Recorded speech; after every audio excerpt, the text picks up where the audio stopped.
Hi friends, welcome to Dhana's blog channel. என்னோட சேனலை இப்போதான் ஃபர்ஸ்ட் டைம் பார்க்குறீங்க அப்படின்னா மறக்காம சப்ஸ்கிரைப் பண்ணிக்கோங்க. என்னோட வீடியோஸ் ஃபுல்லாக பாருங்க. பார்த்துட்டு உங்களுக்கு பிடிச்சிருந்துச்சுன்னா ஒரு லைக்கும் கொடுத்துருங்க. நீங்களும் டெய்லர் தொழில தான் இருக்கீங்க அப்படின்னா அதுக்கு ஒரு கமெண்ட் பண்ணிருங்க. யார் யார் வீடியோ பார்க்குறீங்களோ கமெண்ட் பண்ணிருங்க. ஓகே, பிளவுஸோட பார்ட் 1 பார்ட் 2 எப்படி லைனிங் பிளவுஸ் தைக்கிறதுன்னு பார்த்தோம். இன்னைக்கு கை எப்படி அட்டாச் பண்றதுன்னு பார்ப்போம். நல்ல பக்கம் ரெண்டையுமே ஜாயின் பண்ணி போட்டுக்கோங்க. நல்லா பாருங்க, இந்த மாதிரி நான் போட்டிருக்க மாதிரி போட்டுக்கோங்க. ரொம்ப இம்பார்ட்டன்ட். சின்னதா எஸ் ஷேப்ல ஒரு கட்டிங், அவ்வளவுதான். நான் எப்படி கட் பண்ணிருக்கேன் அதே மாதிரி கட் பண்ணிக்கோங்க. சின்னதா ஒரு எஸ் ஷேப்ல அதுக்கு ஒரு மார்க் பண்ணிக்கோங்க. இதுதான் முன்பக்கத்துக்கு நம்ம குடஞ்சி எடுத்திருக்கோம். ஓகேங்களா? நிறைய பேருக்கு இந்த முன்பக்கம் கொஞ்சம் லூஸ் கொடுக்கும் இல்லையா? அந்த மாதிரி லூஸ்னஸ் இல்லாம இருக்கிறதுக்காக தான் லைட்டா அந்த முன்பக்கம் மட்டும் நம்ம குடஞ்சி எடுத்துக்கிறது. ஓகே, கை வந்து நிறைய பேர் ஸ்டார்டிங்ல இருந்து எண்டிங் அப்படி கொண்டு வருவீங்க. அந்த இதை காட்டிலும் இப்படி சென்டர்ல வச்சு கொண்டு வந்தீங்க அப்படின்னா முன்ன பின்ன கரெக்டா உங்களுக்கு ஜாயின் ஆகும். நான் எப்படி கொண்டு வரேன்னு பாருங்க. இதே மாதிரி ஸ்டிச் பண்ணுங்க. முதல் சைடு முடிச்சுக்கோங்க. அடுத்து ஆப்போசிட் சைடு திருப்பிட்டு இந்த சைடு ஜாயின் பண்ணுங்க. கையை வந்து இழுக்காதீங்க. இழுக்காம அது மேல அப்படியே வச்சு வச்சு தச்சுக்கிட்டே வாங்க. இந்த மாதிரி தச்சுக்கிட்டே வரும்போது உங்களுக்கு கரெக்டான ஃபிட்டிங் கிடைக்கும். டபுள் ஸ்டிச்சிங் கொடுத்துருங்க. கை வந்து பர்ஃபெக்டா இருக்கும். இந்த குடஞ்சி எடுக்கிறதுனால சதப்பகுதியெல்லாம் இருக்கிறவங்களுக்கு வந்து அசிங்கமா சுருக்கம் விழாம நல்லா நீட்டா இருக்கும். ட்ரை பண்ணி பாருங்க. பிடிச்சிருந்துச்சுன்னா ஒரு லைக் கொடுத்துருங்க. ஓகே, நெக்ஸ்ட் வந்து அதே மாதிரியே இன்னொரு கையையும் ஜாயின் பண்ணிக்கலாம். எந்த கையை எந்த பக்கம் வைக்கணும்னு சொல்லி ஃபர்ஸ்டே வச்சு பார்த்துக்கோங்க. அப்பனாதான் ஈஸியா உங்களால கை அட்டாச் பண்ண முடியும். அதே மாதிரியே நெக்ஸ்ட் கையையும் ஜாயின் பண்ணிக்கோங்க. இன்னொரு தடவை அதே ஸ்டிச்சிங் போட்டிருக்கேன். இன்னொரு தடவை அந்த ஸ்டிச்சிங் போட்டீங்க அப்படின்னா கொஞ்சம் ஸ்ட்ராங்கா நல்லா இருக்கும், சுருக்கங்கள் இல்லாம. அதே மாதிரி இன்னொரு சைடு எக்ஸ்ட்ரா பீசஸ் சைட்ல அந்த மேல ஷோல்டர் கிட்ட வந்துருந்துச்சுன்னா அதை நேரா ஒண்ணு போல கட் பண்ணிக்கோங்க. அதே மாதிரியே பாதியில ஆரம்பிச்சு இந்த சைடு கையை ஃபினிஷ் பண்ணுங்க. அந்த குடஞ்சி எடுக்கிறது மட்டும் ரொம்ப இன்ச்சு பை இன்ச்சாலாம் அப்படிலாம் வேணாம். சின்னதா எஸ் ஷேப்ல நான் எப்படி டிராயிங் பண்ணேன், பென்சில் வச்சு மார்க் பண்ணேன் பாருங்க, அதே மாதிரி மார்க் பண்ணுங்க. இது இன்னும் டீடைல்டா வேணும் அப்படின்றவங்க மறக்காம கமெண்ட் பண்ணுங்க. ஜஸ்ட் சிம்பிளா உங்களுக்கு நான் சொல்லித்தரேன். வீடியோவை ஸ்கிப் பண்ணாம பாருங்க. அப்பனாதான் நான் ஃபுல்லா என்ன சொல்றேன்றது உங்களுக்கு தெளிவா புரியும். ஒரு லைனிங் பிளவுஸ பர்ஃபெக்டா எப்படி ஃபினிஷ் பண்றது அப்படின்றதுக்கு சிம்பிள் மெத்தட் தான். ரொம்ப ரொம்ப ஈஸியானது. நானும் ஆன்லைன் கிளாஸ்ல தான் படிச்சேன். யூடியூப்ல தான் பார்த்தேன், யூடியூப்ல தான் படிச்சு எல்லாம் ட்ரை பண்ணேன். ஆனா ஒவ்வொரு சேனல்லும் உள்ள ஹிண்ட் எல்லாத்தையுமே பார்த்து நோட் பண்ணி இப்ப வந்து எவ்வளோக்கு எவ்வளோ ஈஸியா ஃபினிஷ் பண்ண முடியுமோ அதை நான் சூப்பரா கம்ப்ளீட் பண்ணிட்டேன். அதனால நான் சொல்றது எல்லாமே எல்லா சேனல்லையும் பார்த்து ஒவ்வொரு நுணுக்கங்களை பார்த்ததுக்கு அப்புறம் தான் நான் கண்டிப்பா ட்ரை பண்ணி பார்த்ததை தான் உங்களுக்கு சொல்றேன். அதனால ஸ்கிப் பண்ணாம பாருங்க. ஓகே, நெக்ஸ்ட் கைப்பகுதியை எப்படி மார்க் பாருங்க. கையை வந்து எடுத்து அதே அளவு அளந்துக்கோங்க. அங்க ஒரு மார்க்கிங். ஓகேங்களா? அளவு பிளவுஸ்ல உள்ள மாதிரியே அதே மாதிரியே கீழ்பகுதியில கொக்கி பாட்டு எங்க வச்சிருக்கோம்னா கொக்கி பாட்டை குறிங்க. பட்டி பகுதி ஊக் மாற்றதை எடுத்து வச்சிருந்தீங்க அப்படின்னா ஊக் மாற்றதை அளந்துக்கோங்க. ஓகேங்களா? அந்த அளந்துகிட்ட ஸ்கேல் வச்சு கரெக்டா ஒரு லைன் போட்டுருங்க. இந்த இடத்துல பாருங்களேன், அந்த கையெல்லாம் சுருக்கி வச்சிருக்கேன். அது அந்த சைடு சுருக்கங்கள் இருந்தா பிரச்சனை கிடையாது. நம்ம ஸ்டிச் பண்ற அந்த ஓரம் மட்டும் நான் எப்படி வச்சிருக்கேன் பாருங்க, நல்லா ஸ்ட்ரைட்டா. அது ஸ்ட்ரைட்டா வச்சுக்கோங்க. ஸ்ட்ரைட்டா வச்சுட்டு ஸ்கேல்ல லைன் பண்ணுங்க. வச்சு பாருங்க, உங்களுக்கு கை அக்கிள் வந்து கரெக்டா வருதா அப்படின்னு சொல்லி ஒரு டெஸ்ட் பண்ணிட்டு அதுக்கப்புறமா செகண்ட் ஸ்டிச்சிங் தேர்ட் ஸ்டிச்சிங் போட்டுருங்க. இந்த மாதிரியாக ஸ்கேல் வச்சு நீங்க கரெக்டா அளவு கோடு போடும்போது உங்களுக்கு தையலும் நேரா இருக்கும். பிளவுஸோட ஃபிட்டிங்கும் உங்களுக்கு சைட்ல கரெக்டா இருக்கும்.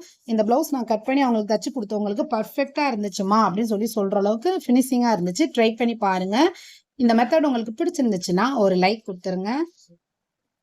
நெக்ஸ்ட் அதே மாதிரியே அடுத்த கையையும் ஏற்கனவே நம்ம பிடிச்ச கையை வச்சே வைங்க. திருப்பி அளவு பிளவுஸ்ல தான் அளக்கணும்ன்றது இல்லை. இன்னும் ஒரு கை நம்ம ஸ்டிச் பண்ணோம் இல்லையா, அந்த கையே வச்சு வைங்க. அப்படின்னாதான் ரெண்டு கையும் ஒரே அளவா இருக்கும். அதே மாதிரியே அடுத்து கீழ்பகுதி மட்டும் கைப்பகுதியை அந்த அளவு குறிச்சுக்கோங்க. கீழ்பகுதியை வந்து பட்டி சைடு அதாவது ஊக்கு மாற்ற சைடு அது எப்படி இருக்குன்னு சொல்லி அந்த அளவை எடுத்து அளவு பிளவுஸ்ல அளந்துக்கோங்க. சைட்ல ரெண்டும் கரெக்டா வச்சுக்கோங்க. அப்பனாதான் உங்களுக்கு கரெக்டா இருக்கும். மார்க் பண்ணிருக்கேன் பாருங்க. அதே மாதிரி கையை சுருக்கிடுங்க. இந்த சைடு சுருக்குங்க, மேல் சைடு நேரா வச்சுக்கோங்க. ஸ்கேல் வச்சு ஒரு லைன் கொடுத்துருங்க. அடுத்து கை உள்ள சுத்தி உள்ள அந்த பிசுறு சைடை வந்து மேப்பக்கமா உங்கள இருந்து மேப்பக்கமா நோக்கி வச்சுக்கோங்க. வச்சுட்டு ஸ்டிச்சிங் கொடுங்க. கை வந்து பர்ஃபெக்ட்டா இருக்கும். ஜாயினிங்கும் வந்து பிளஸ் சிம்பலோட கரெக்ட்டா வரும். அக்களும் அந்த அந்த அக்குள் இடத்துல வந்து கொஞ்சம் ஏத்த இறக்கம்லாம் இல்லாம கரெக்ட்டான ஜாயினிங்ல இருக்கும். நான் சொல்ற மாதிரி நீங்க ட்ரை பண்ணி ஃபுல்லா நான் ஒரு ப்ளவுஸ் எப்படி ஸ்டிச் பண்றது, லைனிங் ப்ளவுஸ் அப்படின்னு சொல்லி பார்ட் 1, பார்ட் 2, பார்ட் 3ன்னு போட்டிருக்கேன். பார்க்காதவங்க இதுக்கு முன்னாடி உள்ள வீடியோவையும் போய் பார்த்துட்டு வந்து நெக்ஸ்ட் பாருங்க. அப்பனா தான் நான் சொல்றது உங்களுக்கு முழுசா புரியும். வீடியோவையும் ஸ்கிப் பண்ணாம பாருங்க. எப்படி கரெக்டா ஃபுல்லா ஃபில் ஆயிடுச்சுன்னு பாருங்க. லைனிங் ப்ளவுஸ் எடுத்து லைனிங் ப்ளவுஸ் வந்து சூப்பரா ஃபினிஷ் பண்ணியாச்சு. அளவு ப்ளவுஸை எடுத்து அதில் வந்து கரெக்டா அளந்து வச்சுக்கோங்க. அளந்து பாருங்க எவ்வளோ இன்ச்சஸ் வந்து கூட இருக்கோ அந்த இன்ச்சஸை தான் நம்ம என்ன பண்ண போறோம்னா பின்னாடி வந்து பிடிக்க போறோம். முதுகு பக்கத்துல டாட். அந்த 2 பக்கத்தையும் சமமா வச்சு முதுகு பக்கத்துல ஒரு சின்ன டாட். எவ்வளோ துணி எக்ஸ்ட்ரா இருக்குன்னு அதை கால்குலேட் பண்ணிட்டு அதுக்கப்புறம் பிடிங்க. கரெக்டா இருக்கும். 1/4 இன்ச்சு எனக்கு எக்ஸ்ட்ராவா இங்கே 1/4 இன்ச்சு அதில் 1/4 இன்ச்சு பிடிக்கிற அளவுக்கு தான் இருந்துச்சு. நான் அந்த 1/4 இன்ச்சு அந்த முதுகு பகுதியில் ஒரு டாட்டா பிடிச்சிட்டேன்.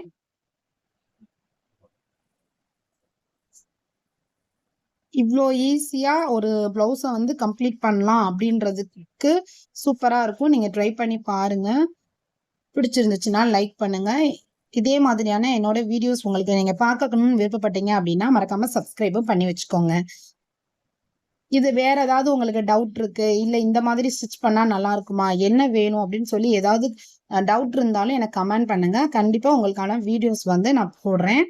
இனி அடுத்தடுத்து வரப்போற வீடியோஸ்லயே உங்களோட சப்போர்ட்டிங் கொடுங்க. அப்பனாதான் அடுத்தடுத்து நான் வீடியோ போடுறதுக்கும் எனக்கு கொஞ்சம் மோட்டிவேஷனலா இருக்கும். உங்களோட லைக் அண்ட் கமெண்ட் தான் ரொம்ப ரொம்ப இம்பார்ட்டன்ட்.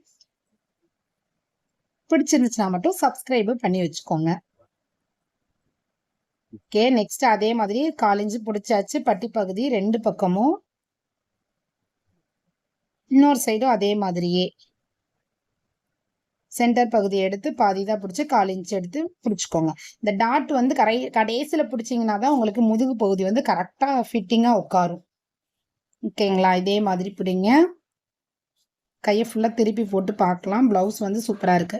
கடைசி இந்த ஃபினிஷிங் பாருங்க. ஓவர்லாக் மிஷின் இல்லையேன்னு கவலைப்படாதீங்க. பிசுறு இல்லாம எப்படி வந்து அந்த மேற்பகுதியை கட் பண்ணிட்டு இதை 2ஆ மடிச்சு ஒரு ஸ்டிச்சிங் கொடுத்துருங்க. ஓவர்லாக்கே தேவையில்லை. அந்த சைடு பிசுறும் நமக்கு அதிகமா வராது. மே துணியை ஏன் கட் பண்ணி ஒரு பாட்டை மட்டும் ஏன் கட் பண்ணி எடுக்கிறேன் அப்படின்னா 2ஐயும் மடக்குனா கொஞ்சம் தடிமனா இருக்கும். நமக்கு உள்ள வந்து அழுத்தம் கொடுக்கும். அதுவே மேற்பகுதியை நான் கட் பண்ணி எடுக்கிற மாதிரி நீங்களும் கட் பண்ணி எடுத்துட்டு அதுக்கப்புறமா ஸ்டிச் பண்ணி பாருங்க. ரொம்ப லேசா இருக்கும். பிசுறும் அதிகமாக உங்களுக்கு வெளிவராது. ஓவர்லாக் தான் போடலையே அப்படின்னு சொல்லி நீங்கள் கஸ்டமர் ஃபீல் பண்ணுற அளவுக்கு இருக்க வாய்ப்பே கிடையாது. சூப்பராக ஃபினிஷிங்காக வந்துடும். இதே மாதிரி ஒரு தடவை ட்ரை பண்ணி பார்த்துட்டு மறக்காமல் எனக்கு கமெண்ட் பண்ணுங்கள். யார் யாரெல்லாம் இந்த ஃபீல்டில் இருக்கீங்களோ ஒரு லைக்கும் கொடுத்துருங்க.